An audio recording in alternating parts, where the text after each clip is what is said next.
guys, welcome back to the channel and just some few points about Star Trek Lower Decks, the second season.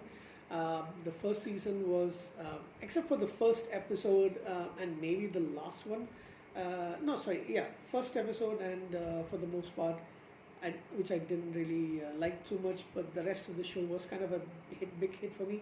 I don't remember what I actually rated the first season, but I just completed watching the second season, sorry, season two, and the season is mostly a big hit for me. Um, I mean, there's only like some parts of it which I did not find that interesting, but the rest of it, it's pretty amazing. Um, Point to note, I don't consider this to be like a canon show. It's more of a love letter from Star Trek fans to Star Trek fans is kind of like what I look at it.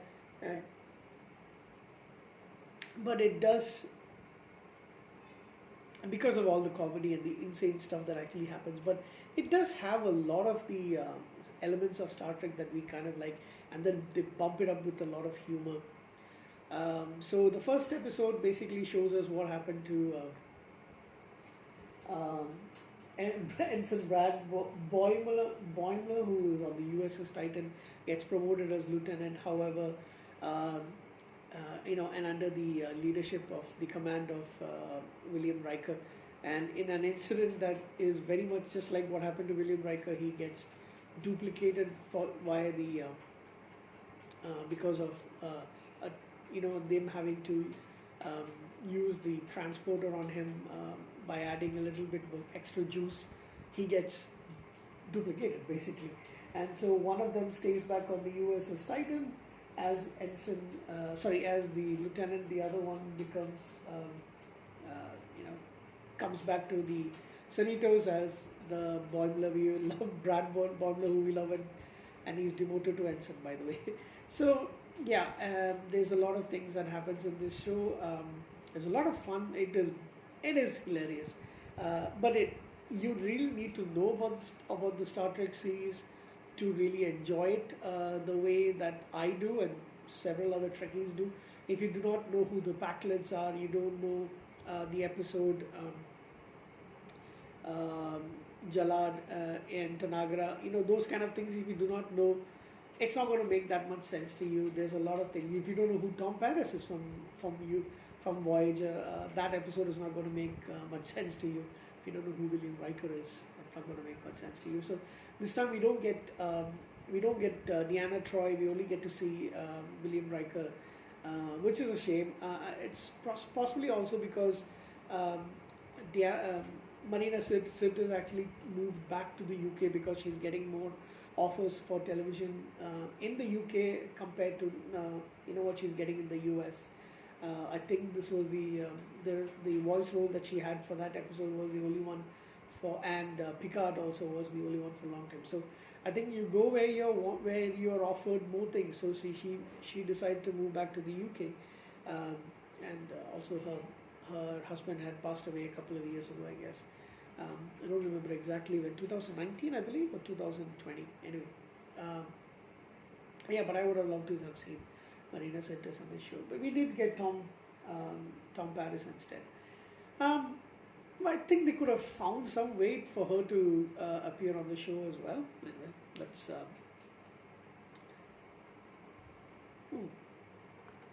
like I mentioned, there's a lot of fun stuff. There's a lot of new things that we see as well, and there's the episode where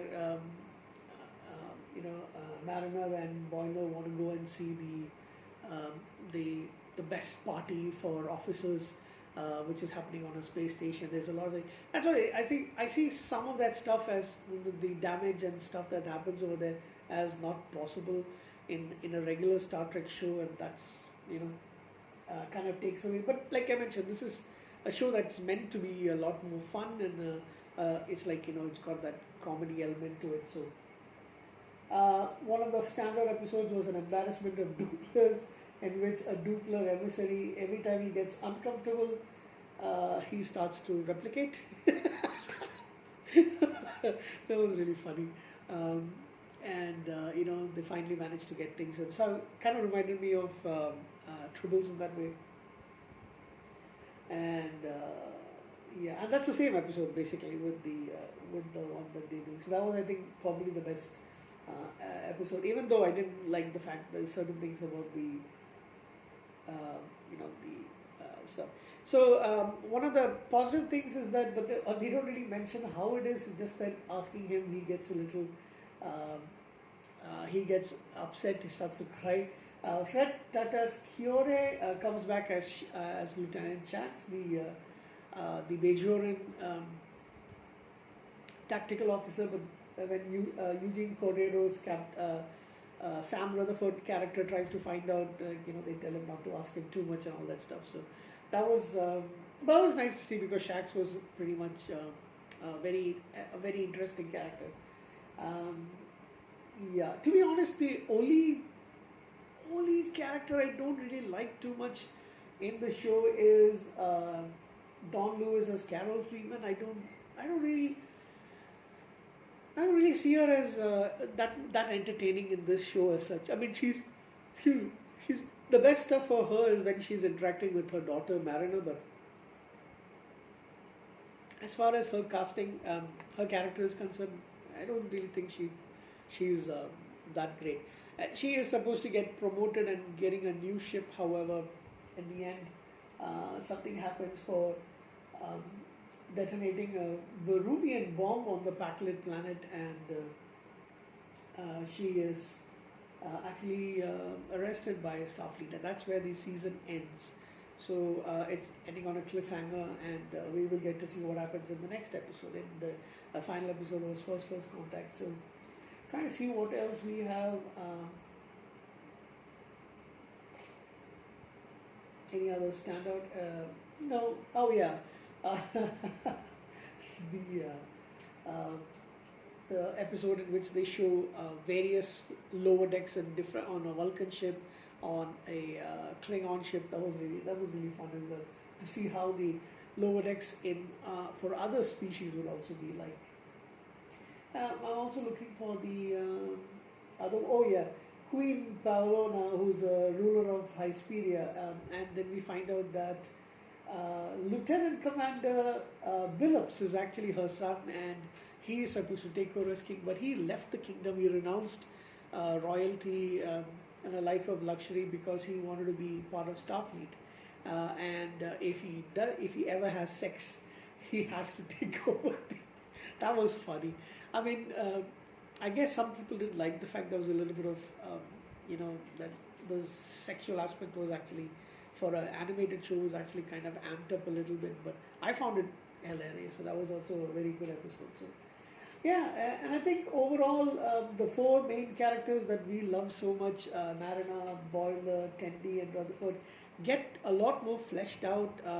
And I really like the chemistry between the four of them. So it's a fun show to watch. I don't remember exactly what I rated the first season, but overall I have to give the show an 8 out of 10 based on these 2 episodes. The 2 seasons, 20 episodes in total. I wish they made more per season, but one good thing is I think season 3 is not that far away. It was. So when did the show get over? It got over on October 14th, which was like 2 weeks ago. No, almost 9 days ago rather. And season 3 is expected to... I'm not really sure when it's going to happen, but I don't think it's going to be that much of a delay. So it's an animated show. They can definitely make more episodes much bigger. So yeah, overall 8 out of 10. I think I should give both seasons an 8 out of 10, because overall I give it an 8. Thank you guys. I shall see you in the next movie review coming up pretty soon.